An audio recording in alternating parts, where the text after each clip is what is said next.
37 वर्षों तक भगवान राम ताले में बंद थे। जिसने ताला खुलवाया लड़ करके उसे निमंत्रण नहीं मिला और वह व्यक्ति 2 किलोमीटर की दूरी पर ही है। यानी अयोध्या में भगवान रामलला के दिव्य स्वरूप की प्राण प्रतिष्ठा जहां होगी वहां से 2 किलोमीटर घर है। निमंत्रण नहीं मिला और 37 साल तक तालों में रामलला बंद किए गए थे। उस व्यक्ति ने लड़ करके और ताला खुलवाया। 37 सालों बाद पहला दर्शन अगर किसी ने किया तो उसी शख्स ने। आखिर वह है कौन? क्यों भूल गए उस शख्सियत को ट्रस्ट के लोग और किसी को ध्यान नहीं आया उस व्यक्ति का? आज कुछ लोगों ने ध्यान किया, उसी में से एक मैं भी हूं और उस व्यक्ति के बारे में बता रहा हूं जिसने लड़ करके कैसे कैसे लड़ा। एसएसपी को तलब कराया, फैजाबाद के वहां के डिस्ट्रिक्ट मजिस्ट्रेट को तलब कराया और कोर्ट तक लड़ाई लड़ा। तो दोस्तों उस व्यक्ति के बारे में हम बताने जा रहे हैं। 37 साल तक रामलला ताले में बंद थे और उस शख्स ने ताला खुलवाया। एक शेर है, वक्त गुलशन पे था, वक्त गुलशन पे था तो लहू हमने दिया, वक्त गुलशन पे था तो लहू हमने दिया, जब बहार आई तो कहते हो तेरा कोई काम नहीं, जब बहार आई तो कहते हो तेरा कोई काम नहीं। फिर से दोहरा देता हूं, वक्त गुलशन पे था तो लहू हमने दिया, जब बहार आई तो कहते हो तेरा कोई काम नहीं। श्री रामलला के विग्रह की प्राण प्रतिष्ठा का मुहूर्त कुछ ही घंटों में कुछ ही घंटे शेष है। आप देख रहे हैं इधर भी मानस का पाठ चल रहा है, तेज तेज इधर भी जाएंगे, उधर मानस का पाठ होगा, हरि कीर्तन होगा, राममय हो गया है पूरा देश और ऐसे में आपको भी सुनाई दे रहा है। लेकिन उस शख्स को, उस व्यक्ति को, उस महानुभाव को निमंत्रण नहीं मिला है। 7 समंदर पार विदेश में रहने वाले जहां हिंदू धर्म के अनुयायी अयोध्या में श्री रामलला के प्राण प्रतिष्ठा को पर्व की तरह मना रहे हैं। 150 साल पहले गिरमिटिया मजदूर के तौर पर वे लोग भारत से गए थे, फिजी और सूरीनाम तमाम देशों में गए थे। आज बहुत से देशों में वे हैं। जंगल काटने, सड़क बनाने और खेती करने, गन्ने की खेती करने के नाम पर उनको ले जाया गया था। पीढ़ियां बीत गई, कई पीढ़ियों बीतने के बाद वह आज वहां है। अभी तक वह भोजपुरी बोलते हैं, हिंदी बोलते हैं और बड़ा प्यार है। मुझे भी कहते हैं ब्रजभूषण भैया कैसे हो, कैसा है हमारा अयोध्या, काशी कैसा लग रहा है।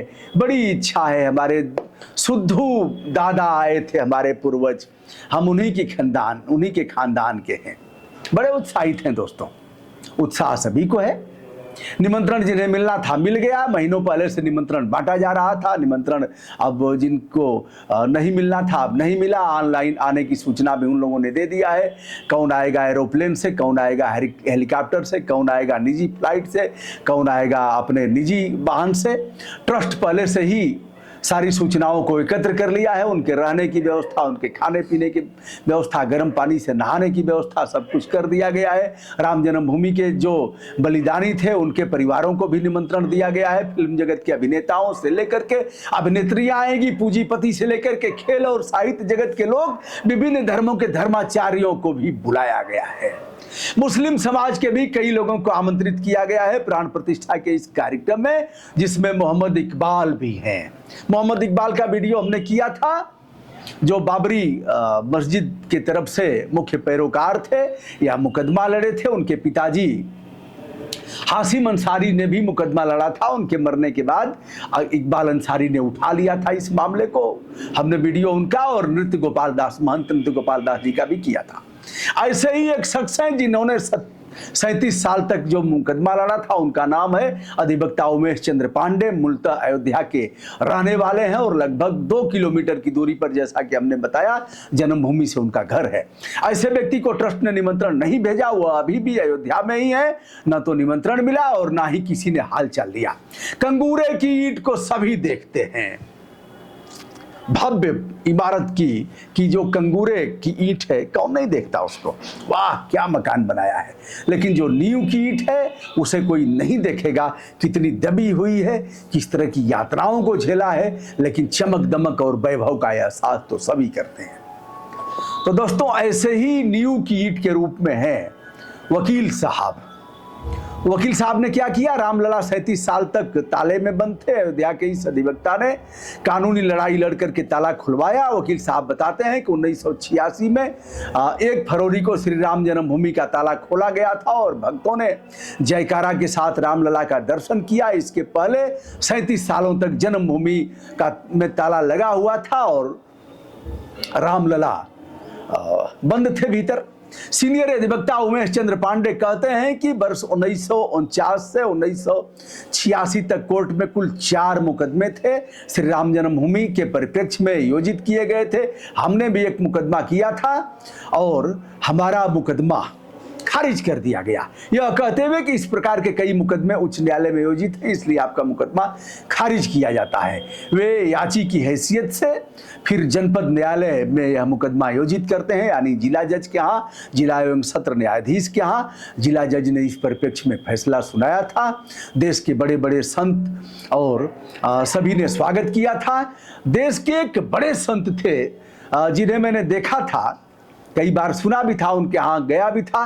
रामचंद्र परमहंस जी जो दिगंबर संत थे, नंगे धड़ंग रहते थे, लंगोट पहनते थे। रामलला की मुक्ति के लिए उन्होंने आत्मदाह तक की धमकी दे डाली थी। उस समय अधिवक्ता उमेश चंद्र पांडे को काफी झटका लगा था, भीतर तक झकझोर दिया था उनके इस कथन ने और उन्होंने कोर्ट में मुकदमा दायर किया। जिला जज सेशन कोर्ट ने इस मामले में एसएसपी और डीएम को तलब किया था, यानी डिस्ट्रिक्ट मजिस्ट्रेट को तलब किया था। 30 जनवरी 1986 को उमेश चंद्र पांडे ने जो जनपद न्यायालय में योजित किया था मुकदमा, 21 जनवरी को कोर्ट में सुनवाई हुई। 1 फरवरी को कोर्ट ने ताला खुलवाया और कहा कि कोई इससे अड़चन नहीं है, ताला खोलो। और इस परिप्रेक्ष्य में कोर्ट ने ताला खुलवाने से पहले एसएसपी और डीएम को तलब किया था और उनसे पूछा क्या दिक्कत है ताला खुलवाने में। तो उस समय के तत्कालीन सिटी मजिस्ट्रेट थे सबाजीत शुक्ला और अयोध्या की पुलिस फोर्स ने पहुंच करके ताला खुलवाया था।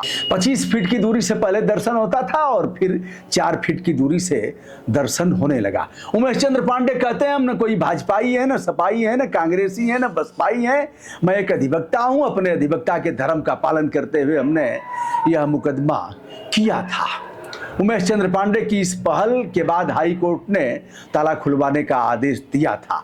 1986 में तत्कालीन जिला एवं सत्र न्यायाधीश थे कृष्ण मोहन पांडे, उन्होंने उमेश चंद्र पांडे की अपील को स्वीकार किया था। इस प्रकरण पर जिला एवं सत्र न्यायाधीश कृष्ण मोहन पांडे ने जिलाधिकारी फैजाबाद, तत्कालीन जिलाधिकारी इंदु कुमार पांडे और वरिष्ठ पुलिस अधीक्षक करमवीर सिंह को कोर्ट में तलब किया था। दोनों ने कोर्ट को बताया था कि ताला खुलने में किसी प्रकार की कोई कानूनी अड़चन और कानून व्यवस्था बिगड़ने वाली नहीं है। जिला जज ने बाबरी मस्जिद के मुख्य पैरोकार मोहम्मद हाशिम अंसारी को भी बुलाया था, उनके तर्कों को सुना था और फिर यह आदेश पारित किया था।